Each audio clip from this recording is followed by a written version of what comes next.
Hey there, how are you doing? My name is Angel, and I like all things that are mysterious. And today, we are going to talk about facts we can't believe no one told us until now. So, let's just get right into it. I'm not going to read the whole before we actually get into the stories, because usually they're really long and drawn out, and they don't tell us anything. So I'm just going to skip all that. But the first story is even Dubai imports sand. I'm having a really hard time because where are they importing the sand from? Just wondering. And why? Why? If it's sandy. Okay, so anyways, I'll overlay the picture so you can see what I'm talking about. But anyways, Dubai is sandy. Go outside the gleaming city in the United Arab Emirates. I'm sure I said that wrong. And you'll find plenty of towering sand dunes, a hot spot for tourists. But when it comes to construction, Dubai cannot use desert sand simply because it's too smooth. So it imports sand. In many countries, the demand for sand has led to illegal mining and the rise of a sand mafia.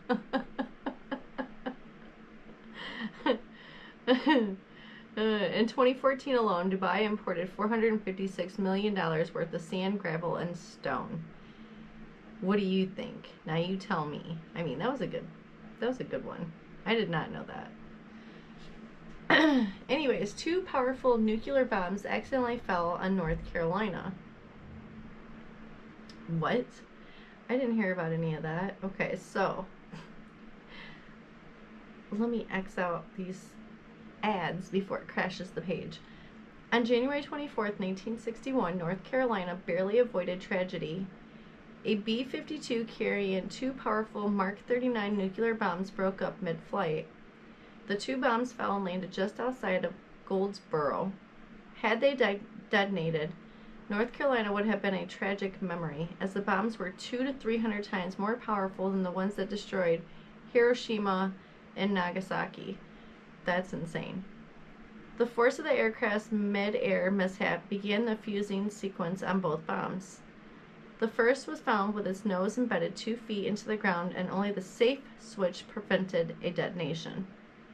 The second one hit the ground hard and was armed to detonate, but the impact with which crashed prevented the explosion. While the first bomb was fully retrieved, one of the second bomb's nuclear cores went deep into the earth. It was left there, and the area around it is actively farmed. Yeah, that's crazy. I can't believe that there's people farming around this bomb that could potentially detonate. Did they at least take out the stuff that makes it detonate? I mean, anyways. The next one. There are more ways to arrange a deck of cards than there are atoms on the earth. That is insane. This sounds more like fiction than fact, but it's true. Each deck contains 52 cards. The variety of ways it can be arranged is called 52 factorial, or 52. This, in effect, means 52 times 51 times 50 times, and it keeps going. So the number of ways you can arrange a card deck is an integer with 68 digits. The number of atoms on Earth is estimated to be a number with 51 digits. In effect, each shuffling of cards that you hold in your hand could be a unique one. That was a good one too. I didn't know that.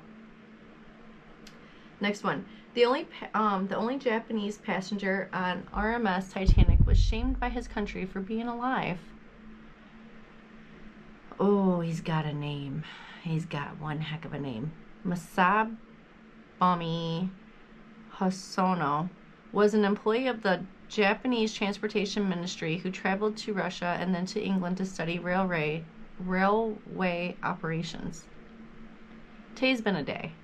I'll have to go over that later, of why I'm having so many issues. I'm just on edge. Anyways, he boarded the RMS Titanic at Southampton, also called the Ship of Dreams, before tragedy struck. When the Titanic went down, Hosono was on deck like all the other passengers looking for a way out. Suddenly, the officers announced that one of the lifeboats had space for 2 more passengers. Hosono became the second to jump in. Initially, when he went back to Japan, he was hailed as a survivor and became a mini celebrity. Later, he was denounced as a stowaway, first by Archibald Gracie, a first-class passenger and Titanic survivor, and then by his own countrymen. Hosono lost his job, and while he was eventually hired back, his career never really revived.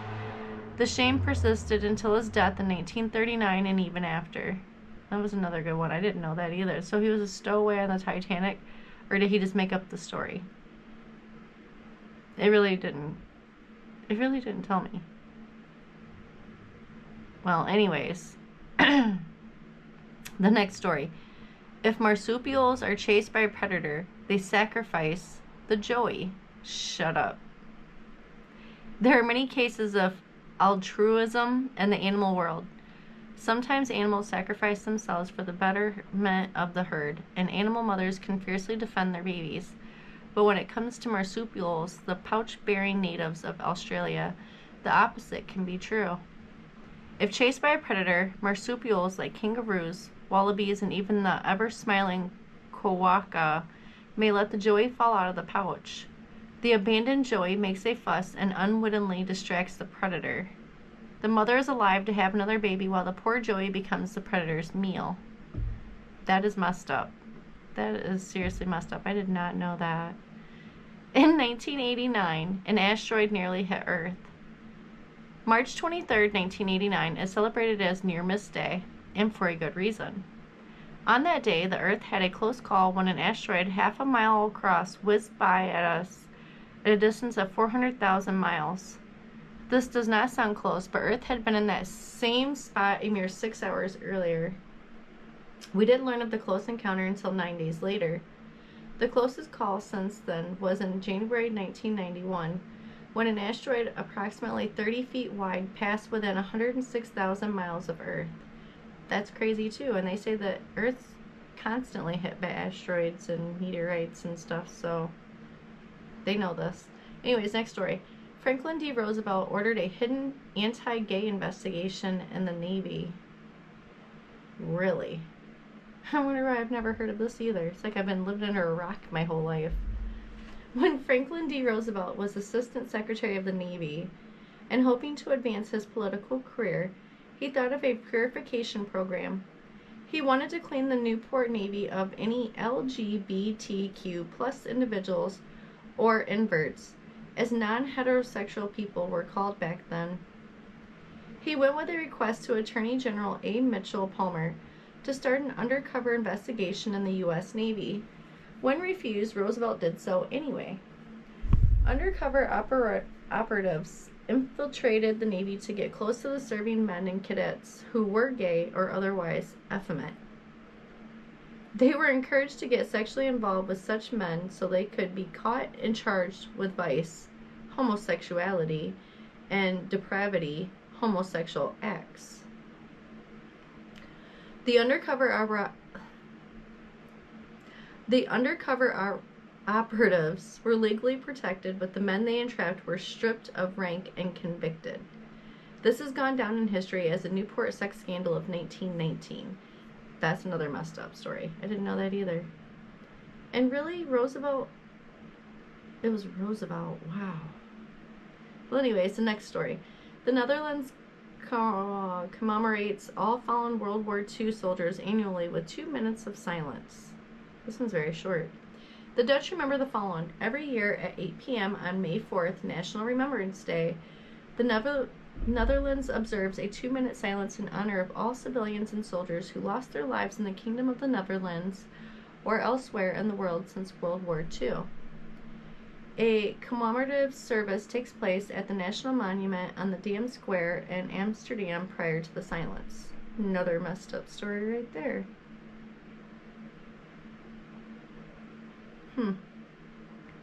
I mean, it's not messed up. I mean, it's good. I'm really glad they do that. But 2 minutes of silence one time a year. I'm just saying. The distance between London and Moscow is shorter than between Sydney and Perth. London and Moscow seem to lie halfway across the world from each other, One is in the United Kingdom and the other in Russia. Although both cities are located on the European continent, the distance between London and Moscow is 1,795.6 miles, or almost 2,890 kilometers. A flight from London to Moscow takes approximately 3 hours and 50 minutes. Sydney and Perth, on the other hand, are Australian cities but much further apart.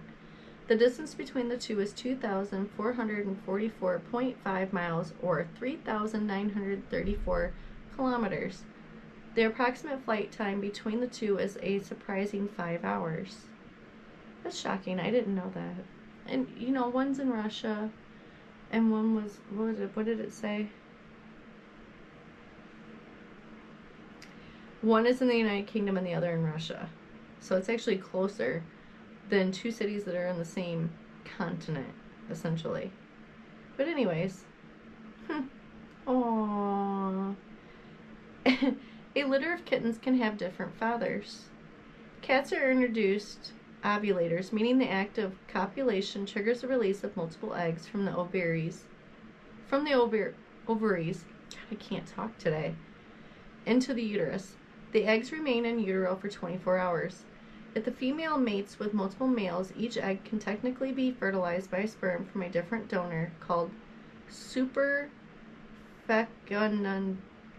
fecundation. I'm sure I botched it. Simply put, it means that each kitten in a litter can have a different father. However, just because each kitten looks different doesn't mean they actually do have different fathers. Sometimes that's just how cat genetics are. Learned something new there. I didn't know that, but that can also happen in a female human as well. Like, if she ovulates at the right time, she can have sex with two different men, and each man can be the father of each egg if she releases two eggs. So then essentially you can be pregnant with two babies at the same time, twins, but have two different fathers for each child. Well, a different father for each child. There we go. Eventually I'll get there. Anyways, the Nazis awarded Henry Ford with their highest civilian honor. And it crashed. And all the way to the beginning it goes. Was that the last story?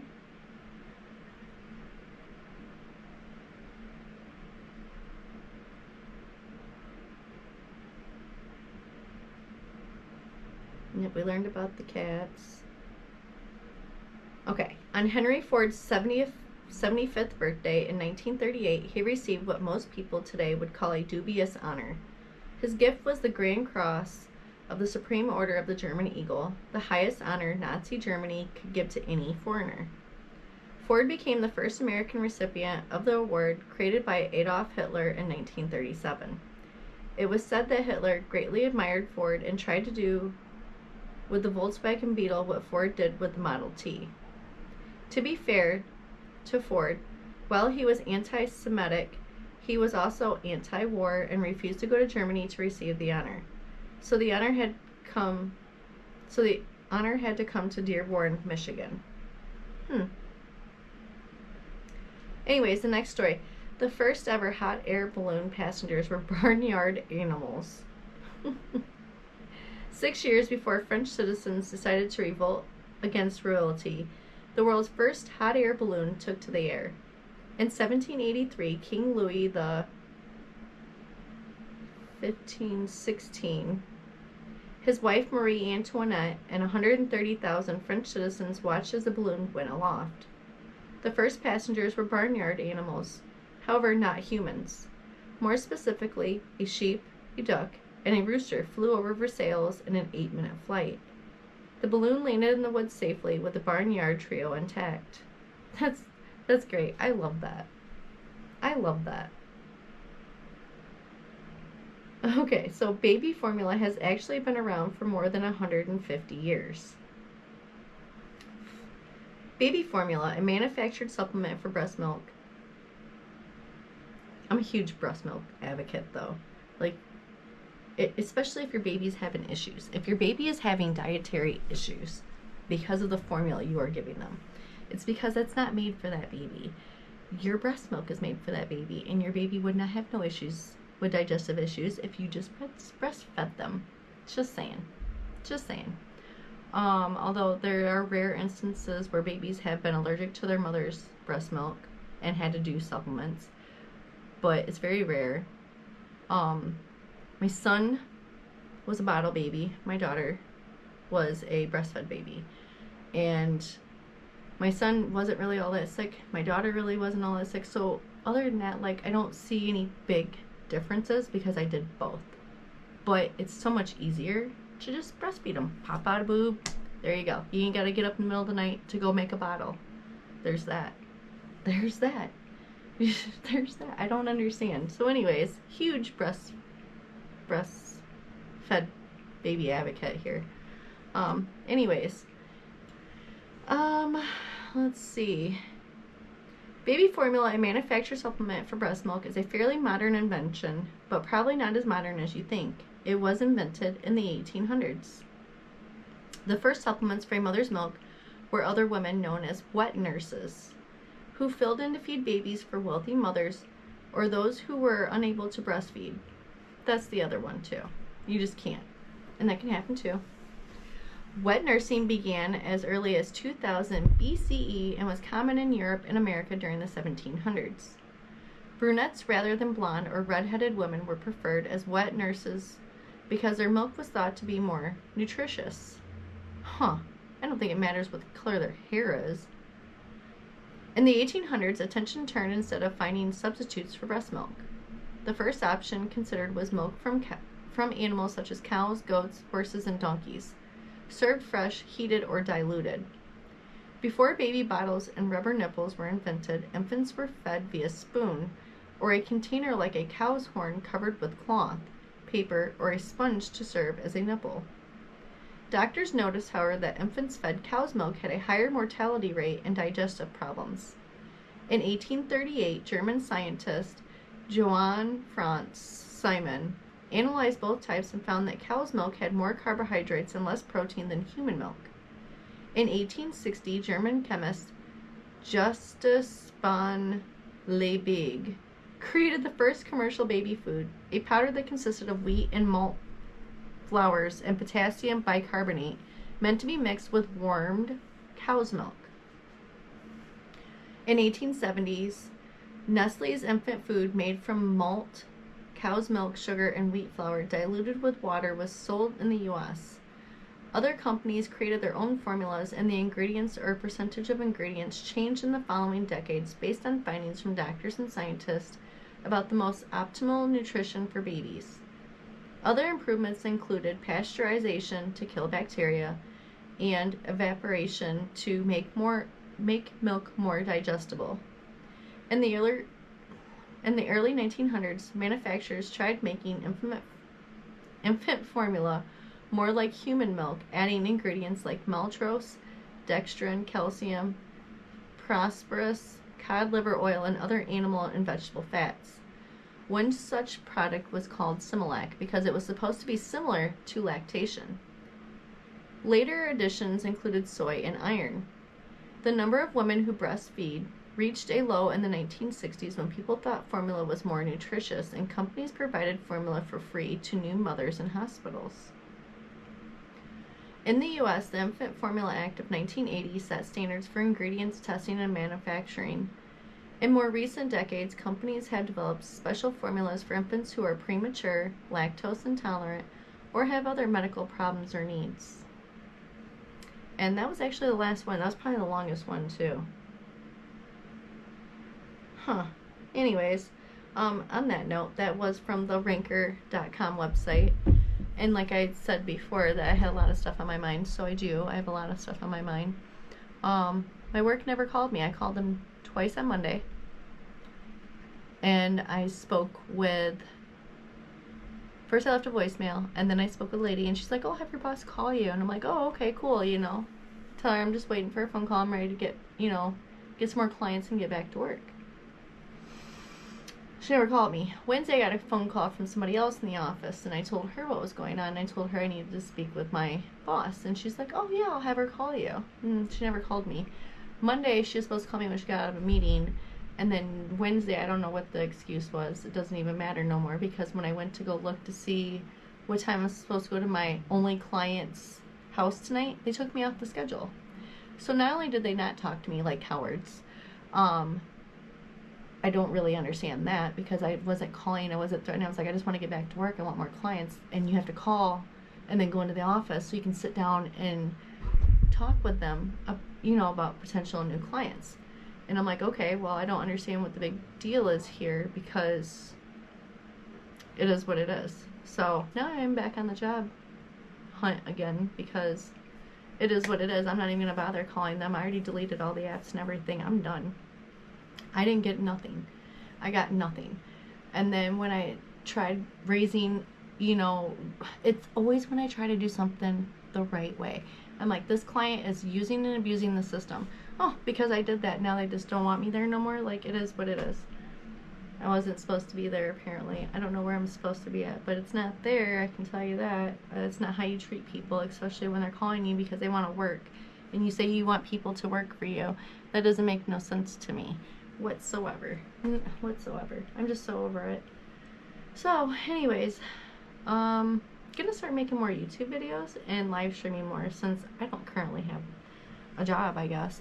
I am gonna still do Spark, and I signed back up for DoorDash as I am filling out applications. Monday morning, I am gonna go to a company here in Rockford that I've worked for before in the past, and I'm pretty much gonna go there and beg for a job and see what they tell me, because I had a really good history with them.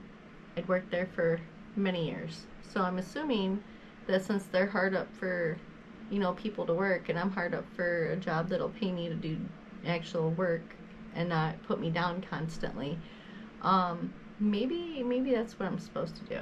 I don't know, but they all want me to come back. I've already talked to several of them and told them my intentions, and they're all excited about me coming back. So I guess fingers crossed, we'll see where it goes. I don't know. I don't even know.